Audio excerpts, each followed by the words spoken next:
What is up, Earth's mightiest subscribers? It's Blurred Without Fear. Welcome back to the channel. Alright, today's video, we're going to be talking about the Marvel Comics character, Titania. I'm going to tell you everything you need to know about this character in order to hold an intelligent conversation about her, so let's ponder the question. Who is Titania? You can't see me, you Stevie, wondering how I reach more evolutions than Evie, and make it look easy.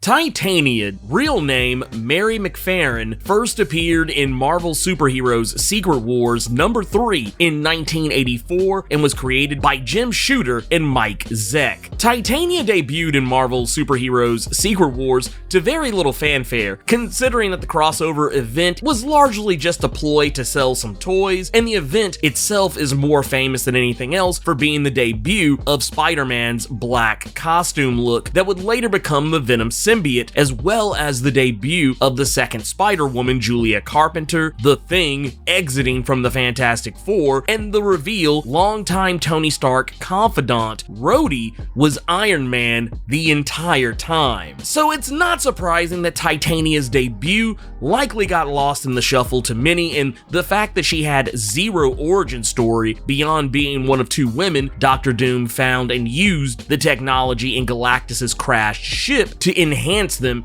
to superhuman levels. Little else was known about where she even came from, considering the event took place under the wackiest of circumstances. Titania's true beginnings wouldn't be revealed until SheHulk number 10 in 2004, where we'd learned she was born premature, but by how many months is very unclear, though I think it's safe to say that she was born at the very least 2 to maybe 3 months early. And the worst part of it is that she was born to a mother and father who, for one, didn't particularly want to have her in the first place, as well as them both already having 2 sons prior to Titania who they seemed to care for more than her, if only barely. She was an unloved child who never got the attention that she craved from the ones who were supposed to love her the most. They were more concerned with how much money it was going to cost them to, quotey fingers, keep her alive after her premature delivery than whether or not she'd live at all. She'd grow up to be one of the kids that always got overlooked. She'd go nearly her entire childhood friendless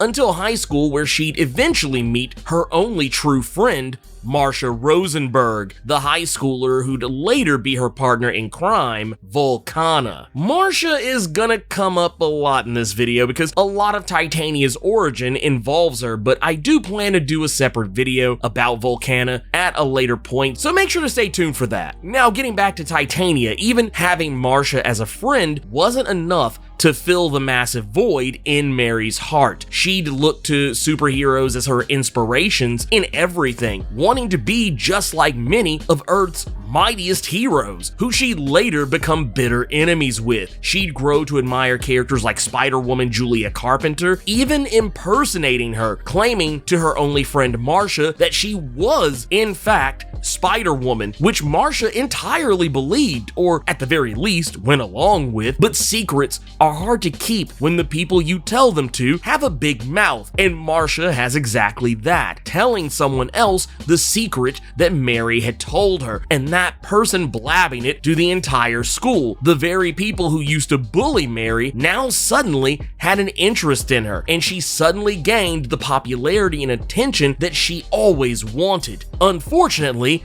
all this happened at the exact same time the Beyonder had snatched a piece of Denver, Colorado from the Earth and teleported it away to create Battle World. And it just so happened that that piece he snatched away also happened to have Mary and Marsha on it. And since Spider-Woman was there to try and save the day, it's also how Marsha and all of Mary's, quotey fingers, former bullies turned new besties learned Mary was lying about being Spider-Woman. But fortunately, or unfortunately, depending on how you want to look at the circumstances, it was at this precise time Dr. Doom would appear and offer both Mary and Marsha the chance of a lifetime to become more than what they are. This is where you cut back to the Marvel Superhero Secret Wars story arc where Doom unleashed Galactus' technology upon them and painfully turned them into supervillains. As a result of this, Titania possesses all the typical superhuman attributes that most superhumans tend to possess: superhuman strength, speed, stamina, durability, agility, and so on. But her bread and butter has always been her raw superhuman strength. Compared to most superhumanly strong individuals, she ranks right up there, being able to lift 100 tons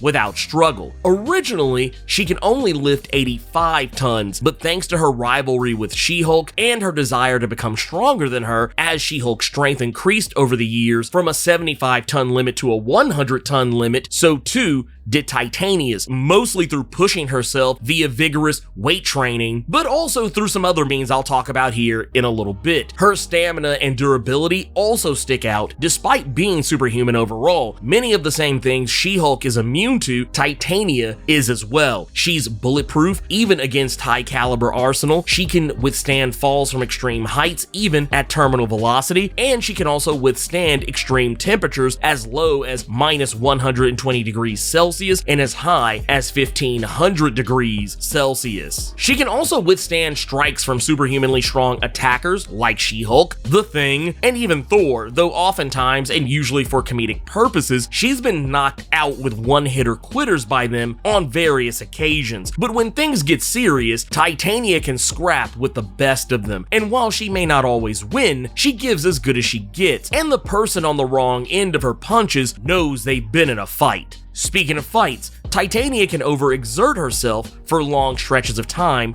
without getting tired. She's been known to push herself for an entire 24 hours before beginning to show signs of being exhausted. She's also a very skilled hand-to-hand combatant, despite never knowing how to throw a punch before becoming a superhuman. She's been trained by her husband, Crusher Carl Creel, aka the Absorbing Man, in American boxing, and she's also picked up some moves here and there, incorporating street fighting tactics into her repertoire. Beyond that, Titania is mostly the muscle in just about every situation, but one thing she also brings to the table is clear-headed rationale. Of the many heroes and villains in the Marvel Comics universe, Titania is actually one of the most pragmatic in the universe. Granted, she wasn't always this way. Originally, she was little more than a mustache-twirling villain who was eager to kill and quick to anger, with even Absorbing Man having to talk her out of killing her longtime bully Vanessa after Mary gained the powers that turned her into Titania. But over the years, she's typically been the one to point out to heroes and villains who are typically smarter than herself the most logical way to handle a situation, and is largely responsible for both herself as well as her husband Creel's reforming themselves and no longer operating as supervillains. Titania has been a member of her fair share of villainous teams, namely the Doom Maidens during the Marvel Superhero Secret Wars event, the Masters of Evil shortly after that, the Frightful Four, the Legion Accursed, the Worthy during the Fear Itself Marvel crossover event, and she's also worked alongside the Hood's incarnation of the Illuminati. She's also thrown in her lot with villainous corporations like Roxxon Industries and Umbral Dynamics, but more recently, she's been a member of Gamma Flight, a task force whose focus is largely on bringing down Gamma Mutate threats under the direction of longtime X-Men villain Henry Peter Gyrick. That said, Titania has always wanted to be the strongest between her and SheHulk, and one day she actually got the power to achieve that thanks to wielding one of the Infinity Stones, specifically the Infinity Stone of Power, given to her by the champion of the universe, Trico Slatterus. Since he lost to SheHulk in their last battle, he was forbidden to wield the power of the Infinity Stone again, so he figured, why not send her greatest adversary against Shulky and have her use the stone instead? This is what led to Titania being the most powerful she'd ever been in her Marvel Comics history, allowing her to manhandle SheHulk in ways few people up to that point had ever done, crushing her hands, swinging her around like a rag doll, and beating her down to the point of making her transform back into her normal Jennifer Walters state. This even helped her beat She-Hulk, but the joy she got from it was incredibly short-lived. She's also possessed Asgardian levels of power, like during the Fear Itself story arc, where she wielded a mystical Asgardian hammer that transformed her into Skirn, the Breaker of Men, one of the serpents worthy. It's hard to dictate exactly how much more powerful she was, but she was definitely up there, or at least close to the levels of power she possessed when she had the Infinity Stone of Power. While Titania has been a villain for a large part of her publication history, Titania's change of heart over the years can largely be traced back to having its earliest beginnings in Thor Volume 2, number 55. In 2002, where it was revealed she was diagnosed with terminal cancer. This was at a point in time where even Absorbing Man was considering dropping the supervillain lifestyle, something that he flip-flopped on a lot around that time, and things got harder when Titania and Creel, lacking health insurance as well as the money to pay for treatments, were kicked out of the hospital that Titania was staying in and were living on the streets. It would eventually be Thor, the God of Thunder, who would help Titania get the treatment that she needed that would save her life. While going to war with She-Hulk over the years, she would eventually find herself out of prison. Lacking a job, it would actually be Jennifer Walters who got her set up with a pawn shop gig, the only work Jen could manage to find a semi-reformed supervillain. But even that would fall apart, no thanks to Parker Robbins, aka The Hood, who staged a robbery at the pawn shop. Despite her using her powers not to help the robbers, but to stop them, she was blamed just the same and then fired. This is how she wound up working for the Hood's Illuminati, even getting a power boost, albeit one she didn't know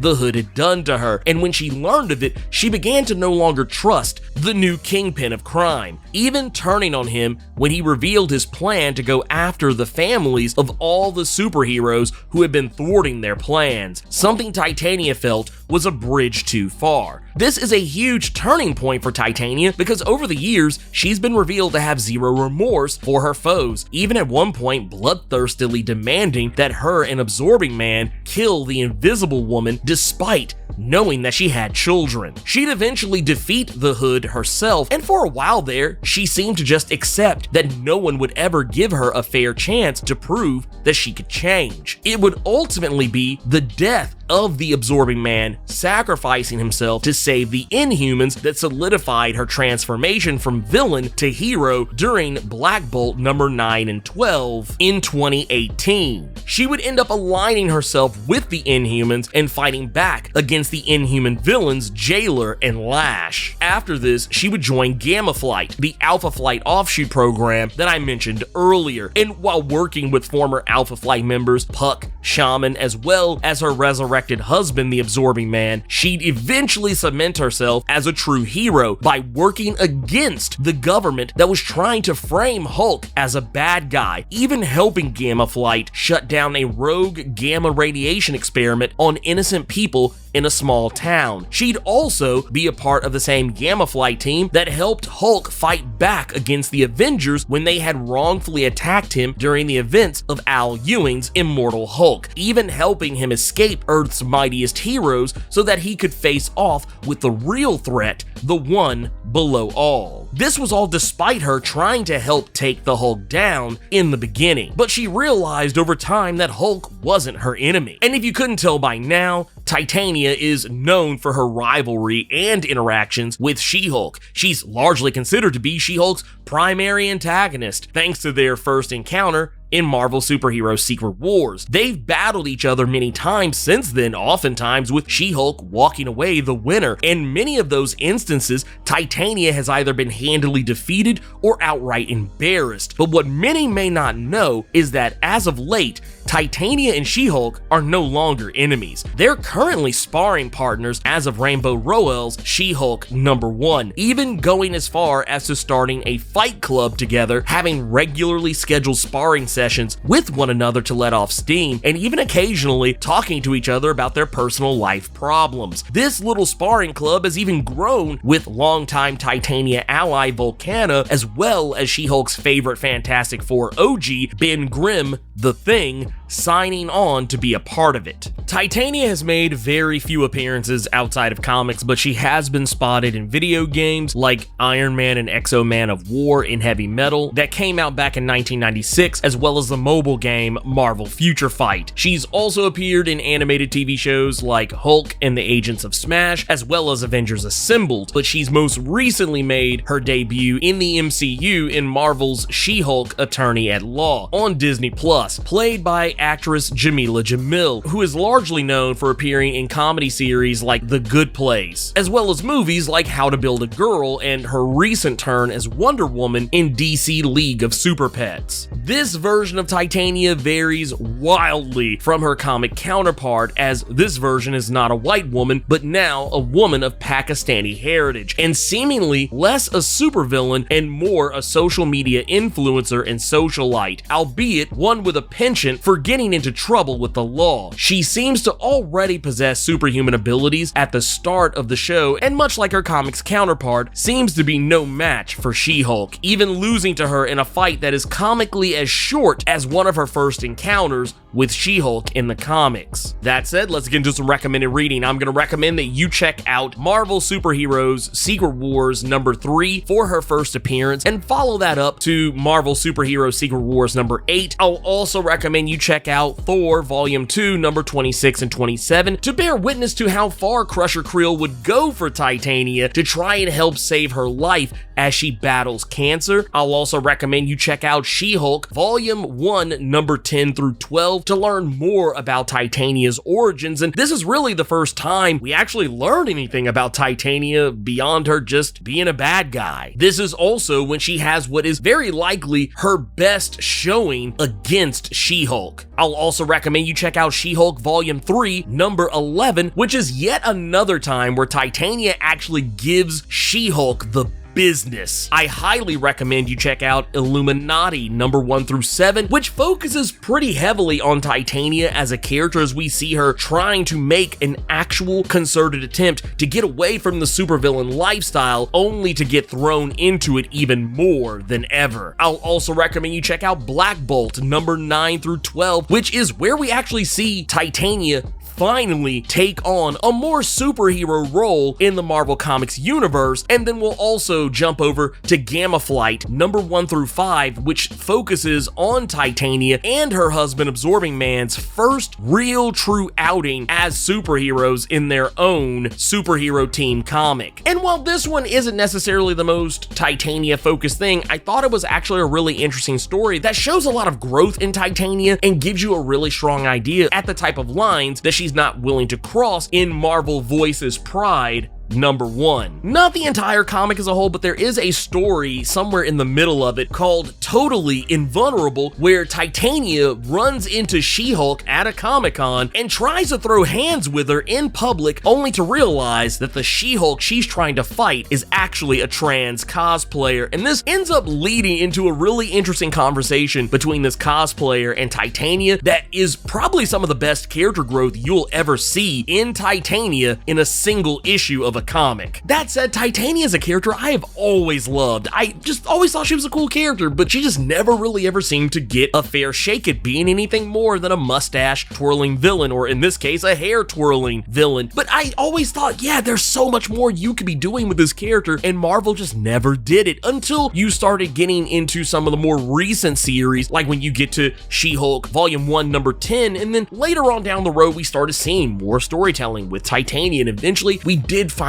get those stories that actually paid off all those years of Titania getting smacked around and just being really not much more than the butt end of a joke. And now we have her in the MCU, and she's very likely going to get even more storytelling going forward as a result of that. So yeah, I love this character. I highly recommend you learn more about this character. She's really cool. And I would even dare say keep your eyes on Rainbow Rowell's She-Hulk series that's running currently, because Titania has popped up here and there in that series, and she's getting a lot of character growth there as well. But anyways, if you want to know more about the character She-Hulk, check out this video on the top left and stay tuned, because I might end up doing a video on Titania's husband, Crusher Creel, very soon. Until then, let me know what you think about the character of Titania. Have you always known about her, or are you today years old finding out about her? Keep it plus ultra and sound off in the comments.